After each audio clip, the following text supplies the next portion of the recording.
안녕하세요. 김철웅 세무사입니다. 예, 오늘 납세자 세법교실에서는 비주거용 임대업 세무실무를 이제 3시간에 걸쳐서 좀 깊이 있게 다뤄보겠는데요. 상가, 사무실, 오피스텔 같은 비주거용 부동산을 이제 임대하고 계신 분이나 이제 앞으로 임대업 시작하시려는 분들이 꼭 알아야 할 세금 모든 걸 좀 정리를 해 드릴 텐데요.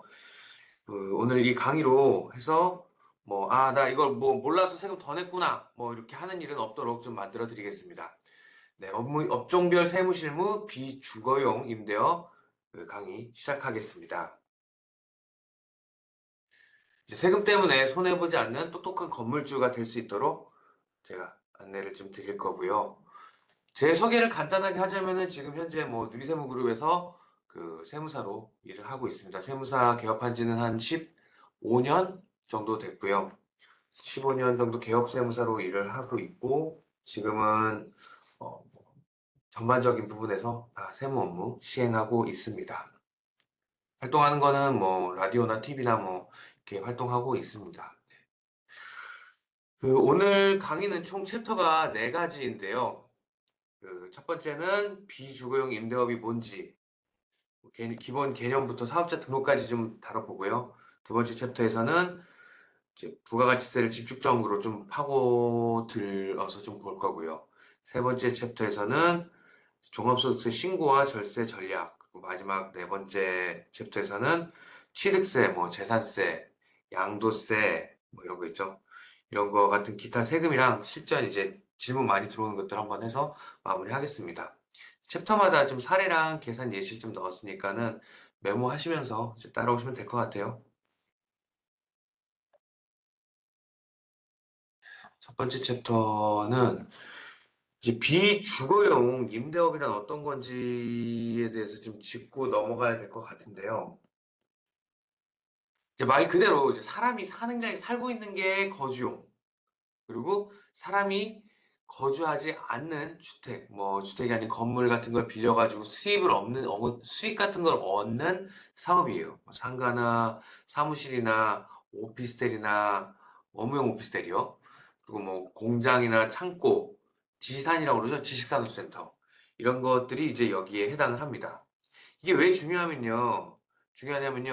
이제 비주거용이랑 주거용은 이제 세금 체계 자체가 이제 완전히 달라요. 주거용 주택을 빌리는 거는 부가가치세가 이제 일단 면세가 되죠. 그런 반면에 이제 비주거용 건물을 빌리는 거는 부가가치세를 이제 내는 과세 대상입니다. 이 차이 하나만 알아도 이제 강의가 조금 더 쉬워지긴 할 텐데요. 참고로 오피스텔 같은 경우는요, 이제 실제로 어떻게 사용하느냐, 이 사용 용도가 좀 중요해요. 그래서 세입자가 쓴다, 집으로 쓴다라고 하면은 주거용이고요. 주택을 빌려준 거고요. 이제 사업자가 쓴다. 그래서 세금계산서도 끊어주고 한다. 이러면은 업무용으로 쓰는 거기 때문에 비주거용 임대로 구분되니까 이 점도 기억을 하셔야 될 것 같고요.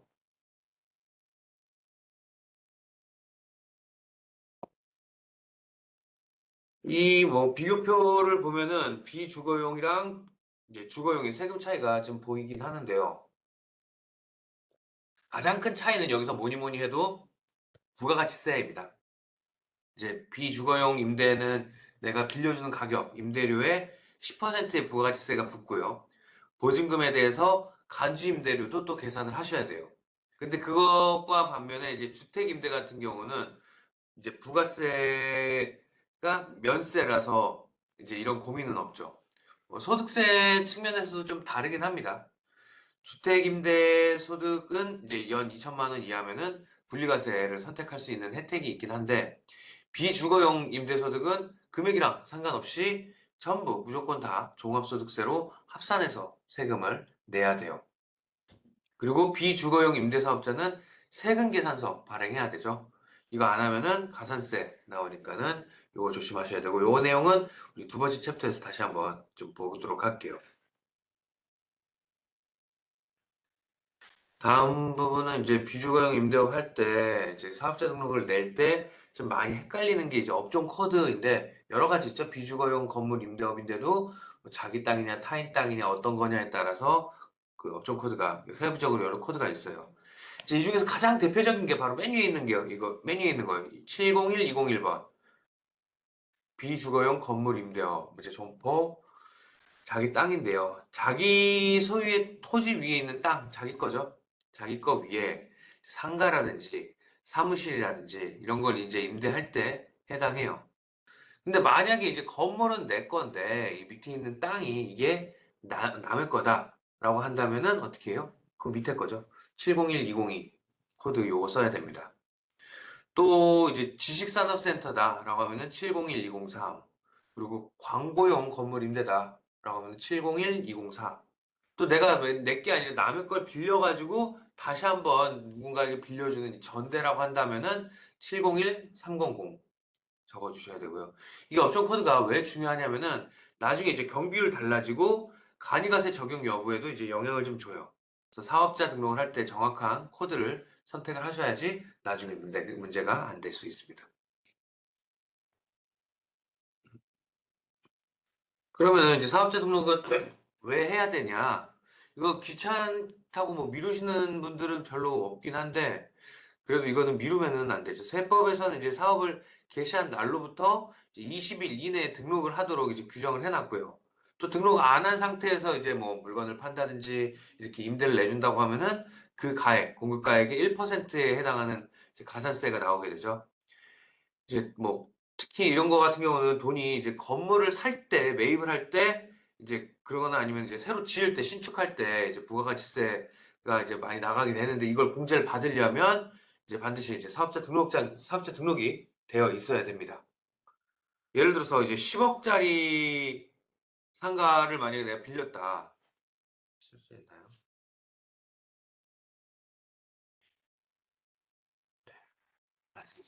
10억짜리 상가를 이제 빌리면서 부가세 1억 원을 냈어요. 그 10%인. 근데 사업자 등록이 안 돼 있으면 그 1억을 돌려받을 수가 없어요. 이게 1억 얼마나 이제 아까운 거예요.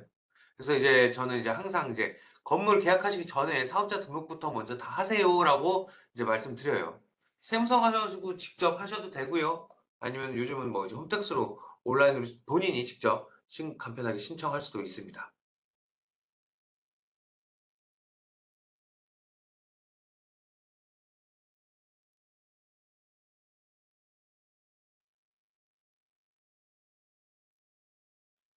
사업자 등록할 때 필요한 서류는요, 크게 어렵지 않아요. 사업자 등록증 신청서 이제 세무서 가면은 거기 있고요. 아니면 이제 홈택스에서 거기서 이제 입력을 하는 게 사업자 등록증 신청서고요. 그리고 임대차 계약서 내가 만약에 그 건물을 사업자 등록하는 곳을 장소 빌려서 했다. 그러면 임대차 계약서가 있을 테니 이 임대차 계약서 4번 필요하고요. 그리고 이제 뭐 건물 등기 등본이나 건축물 대장 정도 있으면 좋고요. 없어도 큰 문제는 없습니다. 그리고 이제 내가 만약 혼자 하는 사업이 아니라 공동으로 하고 있다. 그럼 공동으로 사업하는 경우에는 동업계약서 같이 제출해야 되고요.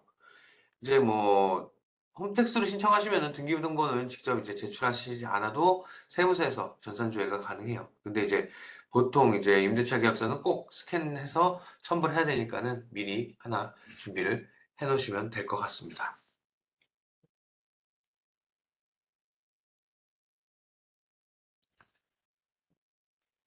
이제 중요한 건데요. 일반 업종은 간이가세 기준이 약 1년에 1억 400만 원인데요. 1억 400만 원인데 부동산 임대업이랑 이제 과세 유용 장소 같은 경우는 좀 달라요. 그래서 4,800만 원 기준으로 해서 간이가세자 그리고 일반으로 나뉩니다. 뭔 차이냐라고 하면은 일반 음식점은 이제 연 매출이 1억 원이어도 간이가세자가 될 수 있는데 부동산 임대업은 연 매출 5천만 원만 넘어도 일반 가세자가 되는 거예요. 또 이제 간이가세 배제 지역이라는 것도 있어요. 특별히 이제 특별시, 광역시, 뭐 읍면을 제외한 시 지역, 그래서 일정 기준 이상의 임대용 건물은 간이가세가 아예 배제가 돼요. 그래서 이제 서울 같은 이제 대도시에서 상가를 이제 임대하시는 분들은 대부분 이제 일반 가세자로 등록을 하시게 되는데요. 일반 가세자 장점 보면은 뭐 매입세액을 이제 전체 다 웬만하면 뭐 불공제되는 거 빼고는 다 공제받을 수 있고요. 이제 간이가세자는 이제 그 반면에 세율은 낮지만 매입세 공제는 거의 다 못 받게 되죠. 그래서 이제 건물을 매입을 한다거나 이제 수선 들어가는 거 고치는 게 좀 이제 큰 금액이 들어간다라고 한다면은 일반 가세자가 좀 더 유리하고요. 그리고 이제 소규모로 간단하게 이제 운영을 하는 경우에는 간이가세제가 좀 편리할 수가 있어요.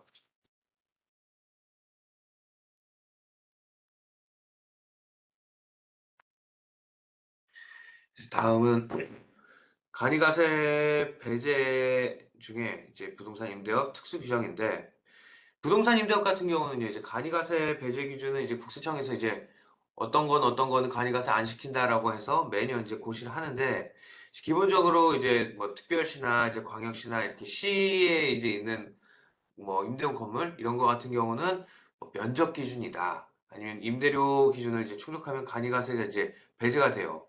근데 이제 실무에서 봤을 때는 사업자 등록을 신청할 때 세무서에서 보통 이제 자동으로 판단을 해주죠. 그래서 본인이 직접 계산할 필요는 없지만, 어디 지역에 있는 거는 뭐 다 안 된다, 아니면 어디 지역에 있는 거는 뭐 간이가세 이제 해주지 않는다, 이런 규정이 있다라는 거 정도는 알고 계셔야 됩니다. 이제 뭐 그냥 간단하게 여기서 아까 나왔던 매출액 기준으로만 봐서 나는 매출액이 적으니까는 간이가세제하겠지라고 해서 안심하고 신고 넣었다가, 어느 지역에는 아예 뭐 간이가세제를 안 받아주는 데도 있고 이러니까는 이렇게 안심하면은 안 되세요. 그래서 사업자 등록을 할 때 이제 잘못하는 것들이 많이 있으시는데, 실수하기 쉬운 세 가지 정도 이런 거를 좀 정리해 봤습니다. 그래서 사업자 등록증 등록할 때 뭐 가장 많이 실수하는 세 가지를 보면은, 이제 가장 먼저 업종 코드 잘못 고르는 거예요. 업종 코드.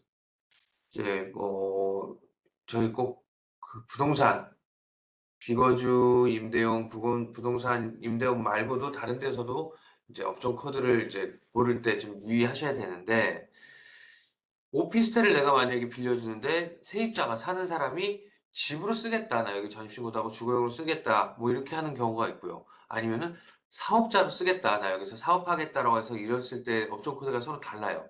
이제 나중에는 이게 과세 유형이 이제 완전히 달라지기 때문에 이거 좀 조심하셔야 되고요. 그래서 주거용으로 썼을 때는 701101, 그리고 비주거용으로 썼을 때는 701201로 우리가 업종 코드를 신청해야 됩니다. 두 번째는요, 이제 사업자 등록을 해야 되는 건데, 그 등록 시기를 놓치는 거예요. 놓칠 수가 있어요. 특히, 이제 건물을 새로 산다라고 하면은 사업자 등록이 미리 돼 있어야 돼요. 사업자 등록이 미리 돼 있어야지, 그렇지 않으면은 취득할 때 냈던 부가세를 이제 매입세 공제를 받을지 못할 수도 있으니까는 이거 조심하셔야 되고요. 요거는 이제 상담하면서 이 부분에서 손해가 날 수 있기 때문에, 이거는 뭐 사업자 등록은 그냥 이제 내가 해야겠다 싶으면은 제일 먼저 그냥 하셔도 뭐 손해는 없습니다. 미리 해서 손해 나는 건 없어요. 늦게 해서 손해 나는 경우는 많지만, 사업자 등록 같은 경우는 내가 해야겠다 해서 미리 했을 때 손해 나는 경우는 없습니다.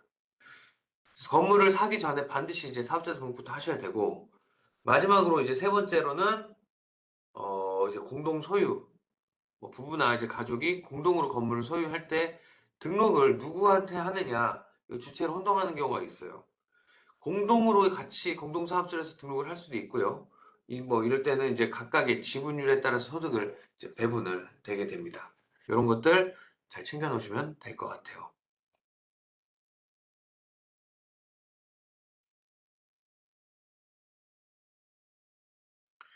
그리고 이제 또 한 가지 이제 확인하고 넘어갈 게 사업장 현황 신고가 있어요. 면세 사업자 같은 경우는 매년 뭐 2월 10일까지, 매년 그 해 2월 10일까지 사업장 현황 신고를 의무적으로 해요. 근데 이제 우리가 지금 배우고 있는 거 비주거용 임대업은 이제 면세 사업자가 아니라 과세 사업자이기 때문에 2월 달에 하는 사업장 현황 신고 대상이 아니에요. 그래서 부가가치세 신고를 해서 이제 다시 이제 1월 25일까지 부가가치세 신고를 해야 돼요. 근데 이제 면세 임대를 하는 주거용을 빌려주는 데라든지, 아니면은 사무실 같은 이런 비주거용을 빌려주는 과세 임대를 같이 한다, 나 만약에 하고 있는데 뭐 그 일부는 집으로 쓰고 있고요, 일부는 이제 뭐 매장으로 쓰고 있어요, 이런 데를 이제 빌려준다고 하면은 면세 부분에 대해서는 사업장 현황 신고를 하셔야 되는데, 이 사업장 현황 신고라는 게 이제 면세 사업자가 하는 거예요. 그래서 이제 비주거용 임대업 같은 경우는 우리가 부가가치세 과세 대상이기 때문에 별도로 사업자 현황 신고를 할 필요가 없다. 그리고 얘는 어떻게 한다? 부가가치세 신고로 대체한다. 근데 이제 어떻게 지금 말씀드렸듯이 주택임대랑 상가임대를 동시에 하는 분들 같은 경우는 주택임대 부분, 요 면세 부분만큼은 사업적 현황 신고를 별도로 해야 되고 경험하시는 분들은 이 점 꼭 체크하셔야 된다. 다시 한번 정리를 해 드리고요. 그래서 이제 챕터 1 내용들을 좀 보면은요. 이제 하나씩 보면은 비주거용 임대는 어떻게 한다? 부가가치세가 과세가 됩니다. 그리고 주거용, 사람이 살고 있는 주거용 임대 같은 경우는 부가세가 면세가 돼요. 그래서 부가세 면세가 되면은 사업자 현황 신고를 하셔야 되고, 부가세 과세가 되면은, 과세가 되면은 1월 25일까지랑 7월 25일까지 부가세 신고를 하셔야 됩니다. 여기 주택 1호 했을 때는 어떻게 한다? 2월 10일까지, 2월 달에 우리가 그 사업장 현황 신고를 하셔야 돼요. 그리고 두 개를 다 같이 한다고 한다면은 요것도 하고 저것도 해야 되고, 업종 코드 같은 경우는 701, 201이 가장 대표적이에요. 다시 한번 보여드리면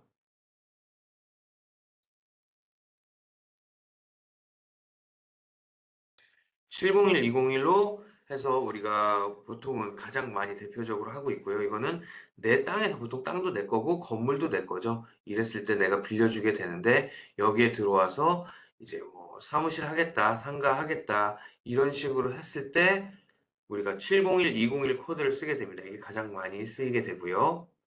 그리고 이제 땅만 내 게 아니다. 남의 땅이다. 남의 땅 위에서 이제 건물을 내가 해서 빌려준다라고 했을 때는 701, 201 코드를 쓰셔야 되는 거고요. 그리고 이제 지식산업센터를 하고 있다.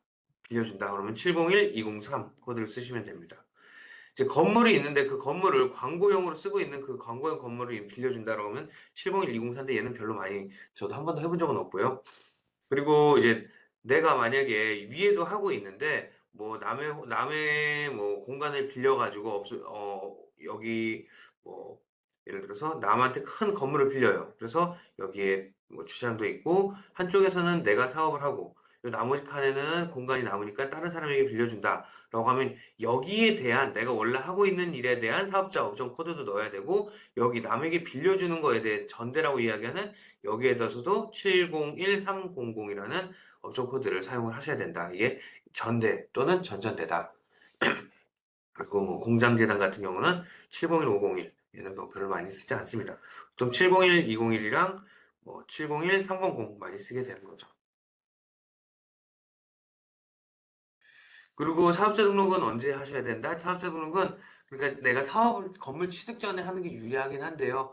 내가 사업을 하려고 그냥 생각을 했다. 나는 이제 사업을 해서 뭐 건물을 알아보는 시점서부터 그 전서부터 우리가 뭐 해야겠죠. 사업자 등록을 세무서에 가서 빠르면 빠를수록 좋고 뭐 사업자 등록을 세무서 가지 않더라도 홈택스를 통해서 우리가 직접 하실 수 있다. 이때 필요한 건 뭐다? 뭐 사업자 등록증 신청서는 뭐 세무서에 가면 세무서에 있고 홈택스에 가면 홈택스에서 작성을 하면 되는 거고 가장 중요한 거는 이제 건물을 우리가 빌려서 한다거나 공간을 빌려서 한다면 임대차 계약서가 들어가야 된다. 그 내용을 가지고 우리가 기록을 하는 란이 있고요. 거기 업종 코드를 넣는 란에서는 제가 업종 코드 방금 말씀드렸던 이 내용을 갖다가 넣으면 될 것 같아요. 그리고 부동산 임대업은 간이가세 기준이 조금 다르기 때문에 이제 일반 업종이랑 다르기 때문에 간이가세 기준을 알고 계셔야 되고 당연히 매출, 요 단순히 매출 하나만 가지고 따지는 게 아니라요. 일반 업종이랑 다르기 때문에 우리 매출과 이것도 확인하셔야 되지만 지역에 따라서 어떤 지역 같은 경우는 서울의 강남에 있는 지역에서는 1년에 어떻게 이만큼도 못 벌어요. 그 이만큼은 이상만큼은 당연히 번다고 생각하기 때문에 어떻게 된다? 지역에 따라서도 간이가세가 안 나올 수가 있다. 그리고 그 지역의 대도시 소재 임대업은 대부분 다 간이가세가 안 되고 어떻게 됩니까? 일반 가세제가 된다. 요 내용까지 일단은 알면은 될 것 같으세요. 이렇게 해서 챕터 1 내용을 좀 정리를 해봤고요. 그러면은 부가가치세 내용을 좀 한번 알아볼게요. 부가가치세 내용은 좀 많습니다.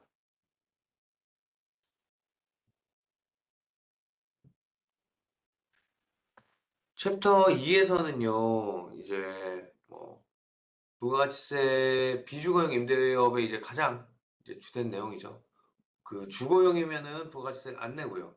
비주거용 오피스텔이나 상가나 사무실인 경우라면은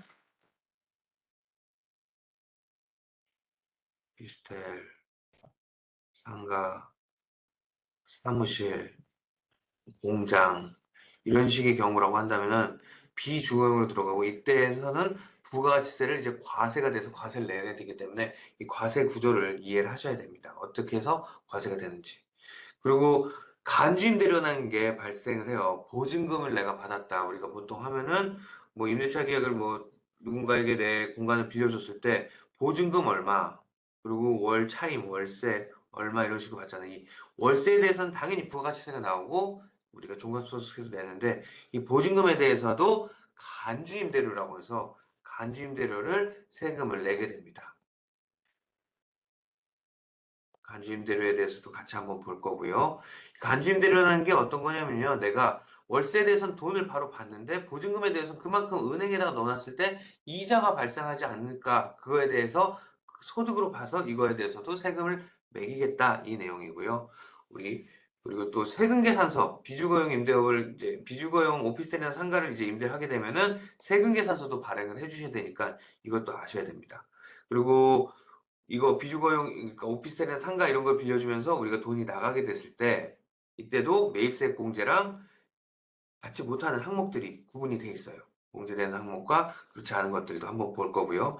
부가가치세 신고는 어떻게 되는지 절차랑 일정 한번 보겠습니다. 이 내용이 좀 복잡해 보이긴 하는데요. 이제 원리를 이해하면은 어렵지는 않아요. 하나씩 한번 가보도록 할게요.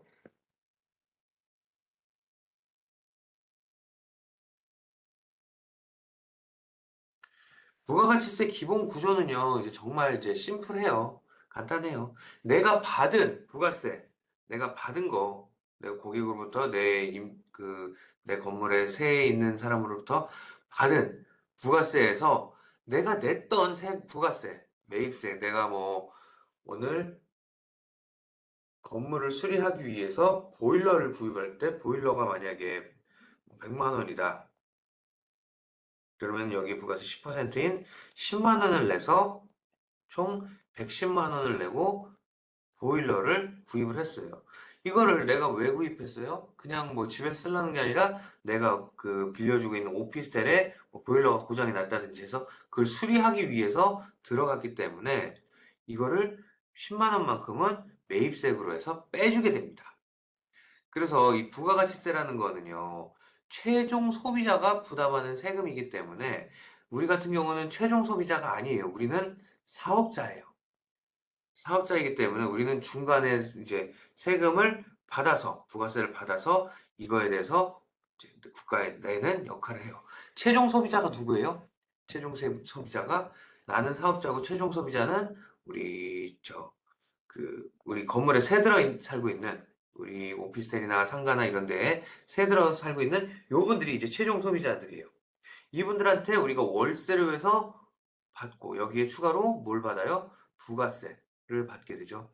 이거를 부가세를 우리가 냈던 요 10만 원만큼 부과남했던 매입세 부가세를 빼고 나머지 금액만큼을 어디다가 낸다? 국가에다가 나라에다가 갖다 낸다. 국가에 납부하는 역할을 우리 대신하는 사업자다. 예를 들어서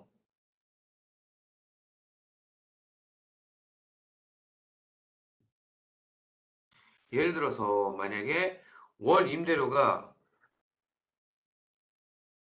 월 임대료가 뭐 한 500만 원이라고 해볼게요. 월 500만 원이면 임대료가 500만 원이면 세입자한테 부가세를 얼마를 더 받아요? 여기 10%인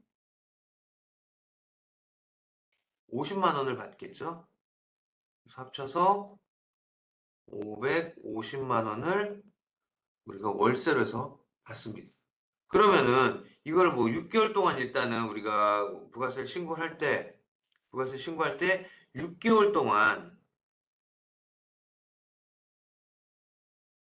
있었던 뭐 부가가치세를 1년에 두 번 신고하니까 6개월, 6개월씩 해서 신고하겠죠? 그래서 50만 원, 부가세 50만 원 곱하기 6개월 하면은 300만 원만큼을 우리가 내야 돼요. 매출세액이 바로 300만 원이 되겠죠?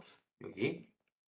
근데 그 이제 기간 동안 내가 이 기간 동안에 건물이 좀 상가나 건물이 이게 좀 고쳐야 될 부분이 있어 갖고 수선한 비용이 얼마가 들어갔어요?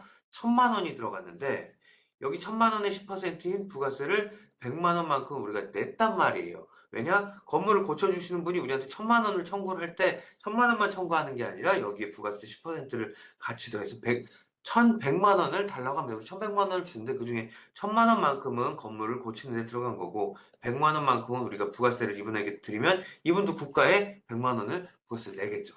그럼 나는 이분 통해서 100만 원을 미리 낸 거예요. 그럼 내가 내야 될 300만 원에서 이 기간 동안 고쳐갖고 내가 이분 건물 수선해 주시는 분 통해서 낸 100만 원을 빼고 나머지 금액 얼마요? 200만 원만큼만 우리가 세금을 납부하는 겁니다. 이제 여기에 대해서 감이 좀 오셨을 거라 생각이 들어요. 근데 이제 부가가치세를 뭐 여기에도 붙고 저기에도 붙냐? 아니, 그런 건 아니고요. 부가가치세는 이제 붙는 과세 대상이 있고요. 붙지 않는 과세 대상이 아닌 애들이 있습니다. 그러면 일반적으로 우리가 과세 대상을 한번 살펴보면은요. 비주거용 이제 이렇게 상가 임대나 이런 거 할 때는 이제 부가세가 붙는 항목이 어떤 거에 부가세가 붙는지 이 항목을 정확히 아셔야 돼요. 제일 먼저 우리가 우리 상가에 들어와 있는 임차인으로부터 받는 월세. 이거는 뭐 당연한 거고요. 매달 정기적으로 들어오죠. 그리고 관리비 있죠.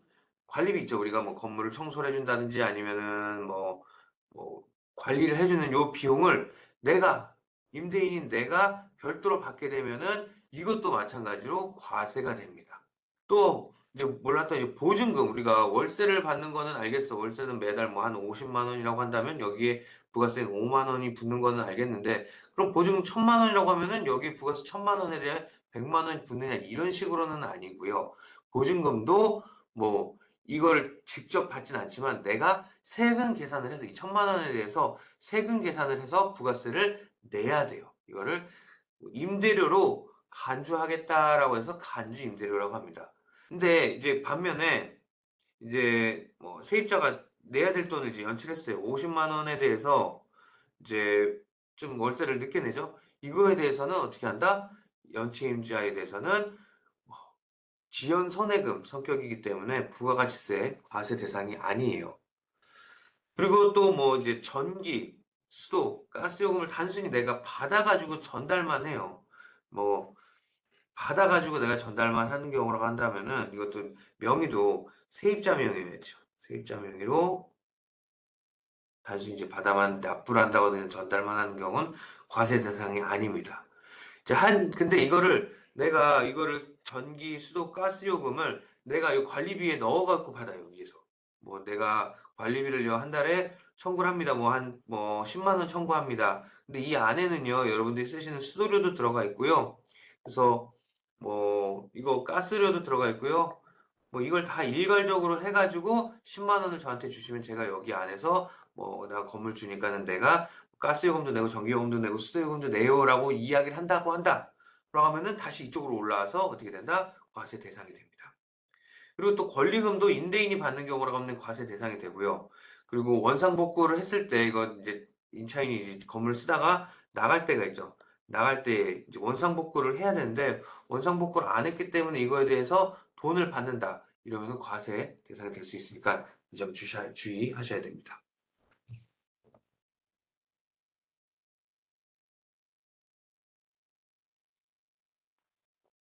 간주임대료라는 게 앞에서 계속 말씀을 드렸는데 이게 어떤 건지 한번 간단하게 한번 이야기를 해볼게요. 세입자한테 우리가 보통 이제 보증금을 받잖아요. 우리가 건물이랑 땅을 갖고 있어요. 근데 여기 이제 세입자가 들어오면 우리가 임대차 계약서를 쓰죠. 계약서를 쓸 때 보증금 얼마고요. 그리고 월세 얼마입니다라고 해서 임대차 계약을 쓰게 됩니다.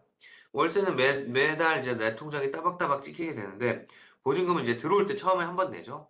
근데 이 보증금을 이제 뭐 100만 원 받는 사람이 쉽게 얘기해서 월세 10만 원을 받아요. 이런 계약이 있을 수 있겠고요. 또 다른 한 사람은 보증금은 안 받겠대요. 보증금은 안 받는데 대신에 월세는 보증금을 안 받는 대신에 올려서 월세를 한 70만 원을 받겠다라고 한다면은 이 사람은 월세 10만 원에 부가세 만 원을 받아서 낼 테고, 이 사람은 월세 70만 원에 부가세 7만 원을 받아서 낼 거예요. 이 사람이 부가세를 더 많이 내게 되겠죠. 보증금을 안 받는다는 이유로. 그렇기 때문에 너가 만약에 이 100만 원을 받아가지고 보증금을 받아서 이걸 갖다가 그냥 은행에만 넣어놔도 이자로 해서 돈을 받는 거 아니니 이자가 생기겠죠. 그래서 세법에서는 이제 그 이자만큼은 이제 임대료로 받은 걸로 보겠다라고 해서 부가가치세를 이자에 대해서 부가가치세를 매기는 게 아니라 이자 소득 정도의 수준에 대해서는 부가가치세를 과세를 한다라는 거예요. 그런데 이제 여기서 이제 중요한 게 있죠. 우리 금리가 많이 올랐잖아요. 그래서 이제 부가세법 시행 규칙이 이제 개정이 되면서 금리가 이제 은행이 만약에 100만 원을 넣어놨을 때 예전에 넣어놨을 때는 뭐 금리가 낮아서 만 원만 줬었는데 지금 금리가 올라서 한 5만 원을 주더라. 이렇게 했을 때는 5만 원에 대해서 우리가 간주임대를 받아야 되기 때문에 부가가치세법 이제 시행 규칙이 좀 개정이 되면서 간주임대를 계산할 때 쓰이는 게요. 어, 2024년까지는 1.2%였는데 이제 2025년서부터는 3.1%로 이제 쭉 올라가게 됐죠. 그래서 이 이자율도 원래는 부가가치세법상 이제 별도로 규정을 하는 규정이었는데 이제 국세 가산금 이자율이랑 같이 통일이 되면서 3.1%로 이제 조정이 됐어요. 그래서 보증금이 이제 뭐 금액이 큰 분들 같은 경우로 한다면은 간주임대료라고 해서 내는 간주임대료 부담이 예전보다 더 늘어났으니까는 요거 유의를 하셔야 될 것 같아요. 간주임대료 한번 계산을 한번 해볼게요.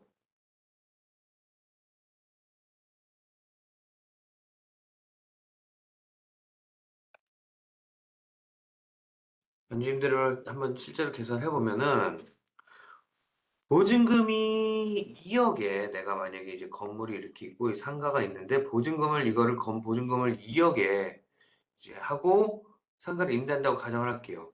그래서 1기 확정 기간, 1기 확정 기간인 1월 1일부터 이제 6월 30일까지 180일간의 이제 간주 임대료를 한번 계산을 해본다라고 하면요. 내가 보증금 2억 원에 대해서 날짜, 하루마다 어떻게 되는지 1월 1일부터 6월 31일은 181일이거든요. 그래서 2억 원에다가 181일 곱하고요. 여기 조금 전에 말씀드렸던 이제 3.1%는 은행에 가면은 이 정도는 돈을 빌릴 수 있지 않을까요? 이자를 받지 않을까요? 라고 해서 3.1%를 곱해줍니다. 그리고 우리가 181일을 넣었기 때문에 이거를 365로 하면은 6개월치만큼의 간주 임대료가 나와요. 307만 4,520원이 나오죠. 한 307만 원 정도가 나오게 됩니다. 이게 무슨 말이냐면 다시 설명드리면은 보증금 2억 원을 받아가지고요. 은행 이자율이 3.1% 하는 은행에다가 갖다가 이걸 넣어 놓으면요. 6개월이 지나면 이자는 307만 4,520원을 받아요. 라고 이야기를 하는 거예요. 여기에 이제 보증금 말고 월세를 200만 원을 받는다. 그러면 6개월 얼마예요? 월세는 1,200만 원입니다. 그리고 이게 간주임대료 307만 원 정도를 가지고 오게 되면은 총 이제 과세 표준이 어떻게 된다? 1,507만 4,520원이다. 여기에 10%를 부가세를 때리면 부가세는 150만 7,452원이 부가세가 됩니다. 그러니까 월세에서만 부가세를 계산하면 사실은 여기 1,200만 원에 대해서는 어떻게 된다? 120만 원이 부가가치세가 되는 거죠. 원래는 120만 원이 부가세인데 간주임대료 때문에 내가 보증금을 받아가지고 이거에 대해서 간주임대료를 낸 것 때문에 어떻게 된다고요? 간주임대료 때문에 30만 원 정도가 부가세에서 추가가 되는 거예요. 그래서 만약에 보증금이 2억 원이 커지면 커질수록 이 금액이 점점 더 커지겠죠. 보증금이 만약에 5억 원이라고 한다면은 보증금이 만약에 5억 원이라고 한다면은 간주임대료만 반기에 6개월 동안 770만 원 정도 돼요. 여기 금액이 그죠? 무시할 수 없는 금액입니다. 그래서 간주임대료라는 것도 있으니까 이것도 내야 된다. 요 정도 알고 계시면 좋을 것 같아요.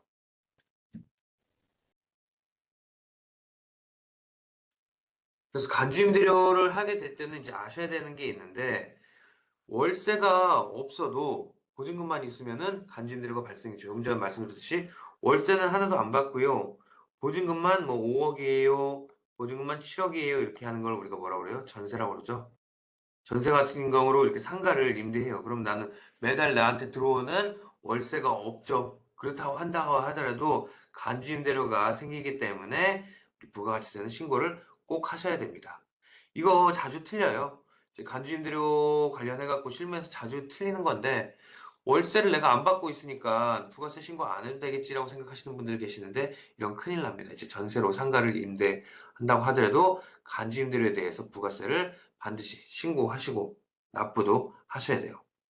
이제 두 번째는요, 간주임대료에 대해서 어떻게 한다? 세금계산서는요, 발행을 할 수가 없어요. 간주임대료는 세금계산서를 딱 띄워가지고 발행하는 게 아니라, 세금계산서는 월세, 내가 받는 월세에 대해서만 세금계산서를 발행을 하시고요.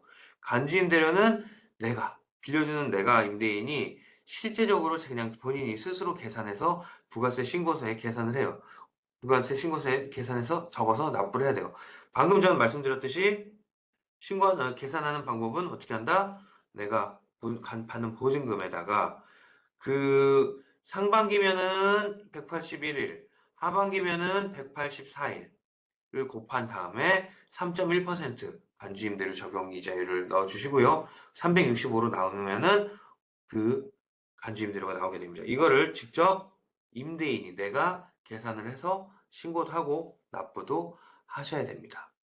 세 번째로는요, 간주임대료 부가세는요, 원칙적으로 누가 해요? 원칙적으로 임대인이 부담해요. 원칙적으로. 근데 이제 계약서를 만들 때, 월세 계약서를, 임대차 계약서를 만들 때, 간주임대료 부담은 뭐, 간주, 임대료, 부가세는 임차인이 부담한다. 라고 약정을 하면 임차인한테 청구할 수도 있어요. 그래서 약정을 할 때 이런 식으로 하면은 이 특약을 간주임대료 부가세는 임차인이 부담한다라는 특약을 넣으면은 임차인이 부담하게 할 수도 있다. 네 번째로는요. 세입자가 이제 월세를 연체를 했어요. 내야 될 연체를 했더라도 간주임대료 계산 시에는 보증금에서 이제 연체한 월세를 빼지 않습니다. 다만 이제 정식으로 계약을 변경해서 앞으로 월세는 보증금에서 차감한다라고 하면 그때부터 차감할 수 있어요. 무슨 말이냐? 월세를 이제 연체했어요. 내가 만약에 보증금을 1,000만 원을 받고요. 월세를 100만 원을 받습니다. 근데 월세 임대인이 여기 이제 들어온 임차인이 월세를 안 내고 있어요. 월세를 안 내고 있으면 1,000만 원에서 월세 안 냈으니까 날 깔 거야. 그래서 900으로 까고 또 그 다음 달도 안 냈으니까는 월세 빵 들어왔죠. 그때도 800으로 까요.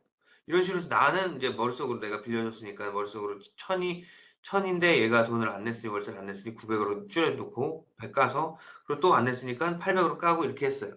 이거를 계산할 때, 계산할 때 간주임대료 계산할 때는 이거를 차감하자. 900으로 계산하고 800으로 계산하는 게 아니라 1000으로 계산을 하게 됩니다. 근데 이제 정식으로 계약을 변경해가지고 앞으로는 월세는 보증금에서 차감한다. 라고 하면은 이때부터는 차감을 할 수가 있습니다.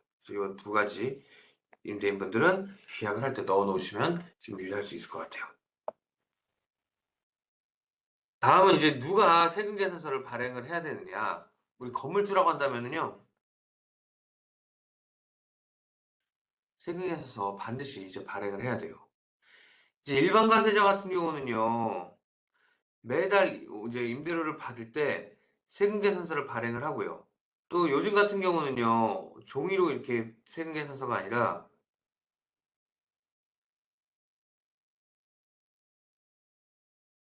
어떻게 해요? 홈택스나 이런 데 통해서 전자로다가 전자세금계산서를 끊어줍니다. 점점 이게 종이 세금계산서에서 이제 전자세금계산서로 바꾸는 추세이기 때문에 요거를 발행을 하셔야 되고요. 전자세금계산서 이제 의무로 누가 발급을 해야 되는지 이 기준도 알고 계셔야 되는데, 이제 발행을 하는 사람은 먼저 누구냐? 일반과세자는 이제 세금계산서를 발행을 하셔야 돼요. 건물주 중에 일반과세자라고 한다면 세금계산서 당연히 발행해야 되고요. 간이과세자라고 한다. 그러면 요즘에 간이과세자는 두 가지로 나눠집니다.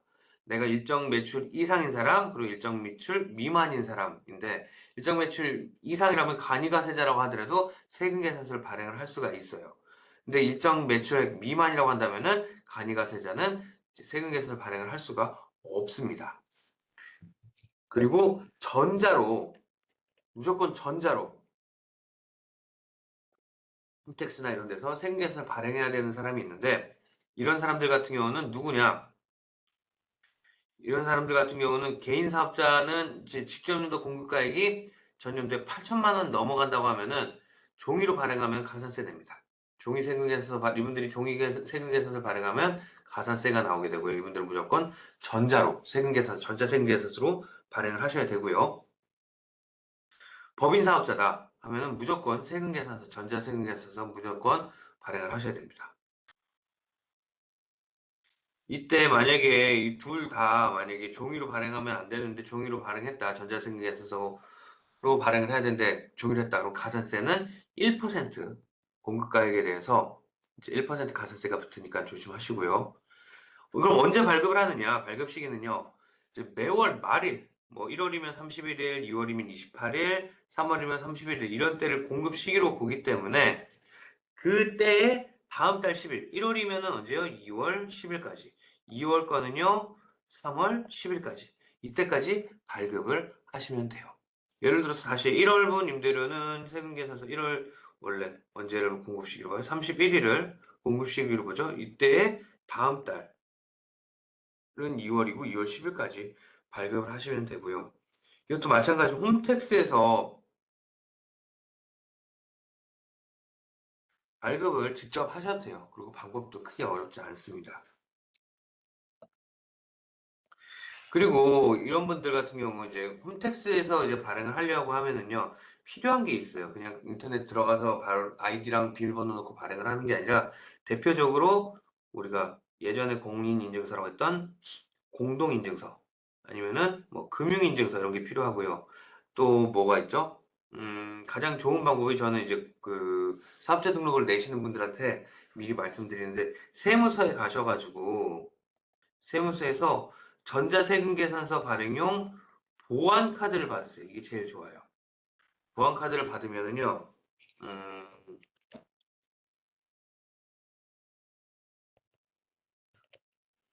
보안카드를 받으면은, 공동인증서나 뭐 이런 것들은 갱신을 해야 돼요. 처음 낼 때, 법인 같은 경우는 뭐 11만 원짜리도 있어요. 11만 원 내고, 어떻게 한다? 매년 11만 원 내고 갱신을 해야 돼요. 근데 보안카드를 받으면 돈이 하나도 안 듭니다. 무료예요. 그리고 갱신도 안 받아요. 얘네 같은 경우는 공동인증서나 이런 애들은 이제 뭐 매년 그 공동인증서 갱신을 받아야 사용을 할 수 있는데, 보안카드는 갱신도 없어요. 그냥 한번 받으면 끝이에요. 그리고 얘네는 컴퓨터에 저장해야 되거나 뭐 USB 저장해서 들고 다녀야 되는데, 얘는 보안카드, 우리가 은행에서 받는 보안카드 있죠? 그거랑 똑같이 생겼어요. 이거 받으면 됩니다. 한 가지 주의하셔야 될 점이 뭐냐면, 보안카드는 발급을 받잖아요. 그러면 그날 바로 사용할 수 없고 뭐 다음날 3시 정도부터 사용을 할 수 있으니까 요 점 미리 참고하셔서 받으시면 좋습니다. 세금계산서 이제 제때제때 발행을 해야 되잖아요. 언제요? 1월 거는 2월 10일까지 발행을 했었어야 돼요. 이때 발행을 안 하게 되면은 늦게 발급하는 지연 발급이다, 또는 발급을 안 했다, 미발급이다 해서 가산세가 나오게 돼요. 세금계산서를 뭐 내지 않거나 늦게 발급하면 가산세가 이게 좀 꽤 큰데요. 내가 만약에 발급을 안 했어요 라고 하잖아요. 발급을 안 했어 하면은 어떻게 한다? 2%입니다. 내가 만약에 100만 원이다 월세가, 그러면 2만 원. 1000만 원이다 그러면 20만 원. 이렇게 붙는 거예요. 그리고 만약에 발급을 안 한 게 아니라 좀 늦게 발급했어요. 내가 뭐 1월 1일 날, 우리 1월 31일이죠. 말일이니까 1월 31일 날로 해서 2월 10일까지 발급을 해야 되는데, 이때 발급을 안 하고 좀 늦어가지고 2월 25일에 발급을 했어요. 얘는 늦게라도 발급을 한 거예요. 근데 얘가 1월 30 똑같은 경우 1월 31일인데 얘 원래 2월 10일까지 해야 됩니다. 얘를 2월 25일에다 2월 10일에도 안 하고 2월 25일에도 안 하고 그래 가지고 발급을 할 수 있는 6월 30일이 지났어요. 그래서 뭐 한 8월에 발급을 했어요. 8월 5일에 발급을 했어요. 그러면은 이미 이 과세 기간은 끝나버린 거예요. 꽉 막 이제 꽉 차버린 거예요. 이제 단단해졌기 때문에 여기를 이제 바꾸려면은 나는 이때 발급을 안 한 사람이 된 거예요. 그러니까 얘는 지각이라고 보면 되고 얘는 결석이라고 보면 돼요. 우리가 학교를 뭐 학교나 회사를 지각을 했을 때는 그 회사 그날 당일에 회사가 업무가 마무리하기 전까지 학교가 끝나기 전까지 갔으면 지각이라고 해서 조금 덜 손해를 보고요. 그날 아예 안 갔어요. 다음 날 갔어요. 다음 날 회사를 학교를. 그러면은 결석을 해서 더 많이 피해를 보죠. 이런 식으로 해서 미발급과 지연 발급은 그렇게 해서 좀 그래도 지각이라도 했잖니. 그래서 얘는 좀 적은 1%를 하게 됩니다. 예를 들어서 월세를 한 500만 원을 받고 있다. 이게 크게 어떻게 하는 걸까요?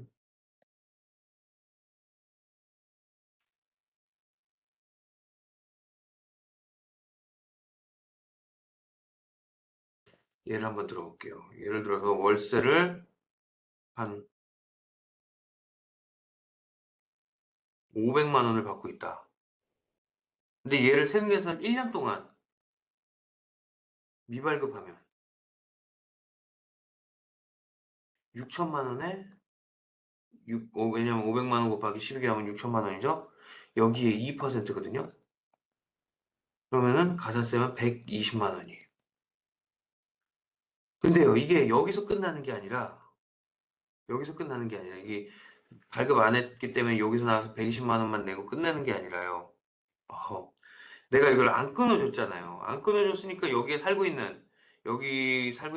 여기 그러니까는 상가를 이용하고 있는 이 고객, 임차인도 나한테 못 받았으니까 이 사람도 어떻게 해요? 120, 얼마예요? 50만, 600만 원에 대해서 월세는 6천만 원이죠. 10%인 600만 원을 매입세 공제로 해서 부가세를 받았을 수 있었어요.